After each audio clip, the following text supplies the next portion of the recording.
पनवेल में भीषण पानी संकट के चलते नागरिकों को टैंकरों पर निर्भर रहना पड़ रहा है। बढ़ती गर्मी और अनियमित जलापूर्ति से लोगों में नाराजगी बढ़ गई है।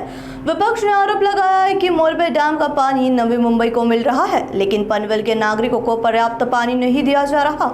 कांग्रेस नगर सेवक हरीश केनी ने चेतावनी दी है कि समस्या का समाधान नहीं हुआ तो 17 मई को तीव्र आंदोलन किया जाएगा।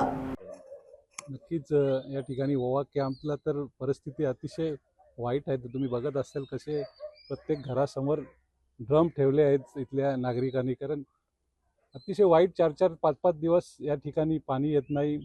आम्ही सिडकोशी आणि महापालिकेशी संपर्क साधला, ते सांगितलं का येत्या सोमवारी आम्ही काम चालू करतो आणि नवीन वाहिनी टाकून यांना वेगळा प्रेशरनी कसा पाणी देता येतील, परंतु हा पाणी तात्पुरत्या स्वरूपात आहे। कारण आज अरविंदजी म्हात्रे साहेब यांच्या अध्यक्षतेखाली आम्ही येत्या 17 तारखेला आंदोलन चालू केलेलं आहे की नवी मुंबईचा जो पाणी आम्हाला नाही देत तर आम्ही तो आमच्या ताब्यात घेऊ।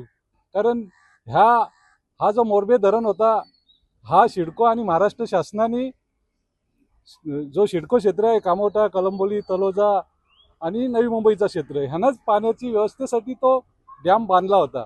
परंतु त्यावेळी त्या सत्ताधाऱ्यांनी नवी मुंबईच्या त्यांनी तो हा डॅम त्यांच्या महापालिकेला हस्तांतरण केल्यामुळे आम्ही या पाण्यासाठी मुकलेला आहोत। परंतु पाणी हा सर्वांचाच हक्क आहे पाण्यावर, त्याला कोणी बोलू शकत नाही की माझा आहे, कारण हा पाणी हा मूलभूत अधिकार आहे जगण्यासाठी या नागरिकांसाठी। आम्ही त्यांना विनंती केली, विरोधी पक्ष नेते साहेबांनी त्यांच्या महापौरांना विनंती केली, आयुक्तांना केली, सर्व ज्यांना उपमुख्यमंत्री असो, मुख्यमंत्री असो, कालच खासदार साहेब त्यांना की आम्हाला पाणी द्या, कारण पनवेलची जनता ताणलेली आहे। आज बघत असता ओवा कॅम्पात ही परिस्थिती, तशीच परिस्थिती पूर्ण पनवेल महापालिका क्षेत्रात आहे। आणि आम्ही काय मागतो, आता 20 देता आम्हाला 30 दे, कारण आमचा हक्काचं 75 MLD पाणी आम्हाला खऱ्या अर्थाने नवी मुंबई महापालिकेने त्या मोरबे डॅमचे दिला पाहिजे। परंतु तरी सुद्धा आम्ही 30 MLD मारतो, काय त्या 30 MLD मध्ये आमची थोडी तरी ताण भागेल। परंतु हे हा सरकार असो किंवा मुंबई महापालिका, हे आमचा कुठलाही जो आमची मागणी मान्य करीत नाही। म्हणून येत्या 17 तारखेला आम्ही अरविंदजी म्हात्रे असो, आमचे सर्व आघाडीचे जे घटक पक्ष आहेत, सर्व पनवेलचे नागरिक मोठ्या प्रमाणे आंदोलन करतील आणि ज्याला जो जबाबदार काय आमच्या अनुचित घटना असतील ते महापालिका असेल किंवा सरकार असेल। कारण आज जनतेची अवस्था बघा, पाणी ज्या मूलभूत घटक आहेत, पाणी, शिक्षण, आरोग्य, हे तर जाऊ दे, पण पाणी तरी द्या।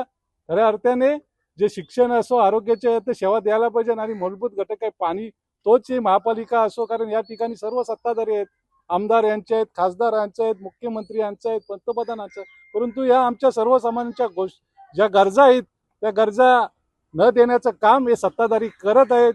म्हणून या सर्व गोष्टीसाठी आम्ही येत्या 17 तारखेला मोठ्या प्रमाणे या ठिकाणी आंदोलन करणार आहोत। या सर्व ज्या ठिकाणी जे महापालिकेच्या मार्फत ज्या गोष्टी होत नाही त्या ठिकाणी आम्ही प्रत्येक ठिकाणी आमचे विरोधी पक्ष नेत्यांनी ठरवलं आहे, ज्या ठिकाणी महापालिका करत नाही त्या ठिकाणी आम्ही प्रत्यक्ष जाऊ, आपल्यासारखे आमचे पत्रकार मित्र आहेत त्यांना घेऊन जातो आणि कशी वाईट परिस्थिती, विदारक परिस्थिती प्रत्येक गावागावात आहेत।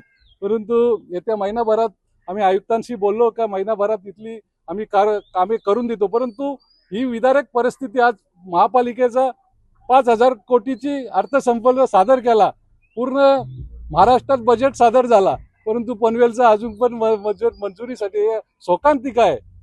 कारण हे बजेट सादर होत नाही तिथपर्यंत ही कामं होत नाही। परंतु आमचे विरोधी पक्ष नेते, आमचे सर्व सहकारी घटक पक्षांचे आम्ही गावागावात जातो, शहरात जातो, ज्या तिथे जे होत नाही काम ते करण्याचं काम आपल्या मार्फत, जनतेच्या मार्फत करण्याचं काम नक्कीच करू। किती MLD कुठल्यासाठी? पनवेलसाठी सध्या जे नवी मुंबई महापालिका 20 MLD देतो, आमचा म्हणणं 10 MLD तरी सध्या वाढवून दिला तरी पण बराचसा पनवेलची ताण भागली जाणार आहे।